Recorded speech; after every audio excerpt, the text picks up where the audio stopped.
بسم اللہ الرحمن الرحیم۔ السلام علیکم ناظرین، آج میں آپ کو خواب میں تیر دیکھنا یا چلانے کی مکمل تعبیر بتاؤں گی۔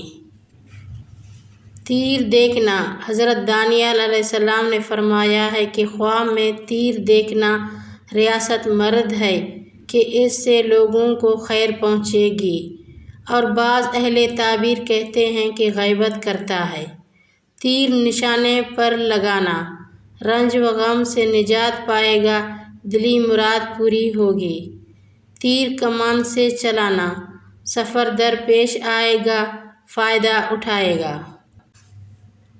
تیر بغیر کمان کھینچنا، سفر کو جائے گا اور فائدے کے ساتھ واپس آئے گا۔ اگر کمان کھینچتے وقت چل ٹوٹ گیا ہے، دلیل ہے کہ اس کا سفر تمام نہ ہوگا اور ممکن ہے کہ اس کو راہ میں ضرور نقصان پہنچے گا۔ تیر اپنا خود کو ہی لگانا، اگر دیکھے کہ تیر چلایا اور خود کو ہی لگا گیا ہے تو اللہ تعالیٰ کے ساتھ لو لگانے سے اپنا مقصد حاصل کرے گا۔ اللہ تعالیٰ کرے کہ اس میں آپ کی تعبیر بہتر ہو۔ مزید خوابوں کی تعبیر جاننے کے لیے ہمارے چینل کو سبسکرائب اور لائک کرنا نہ بھولیں۔ شکریہ۔ اللہ حافظ۔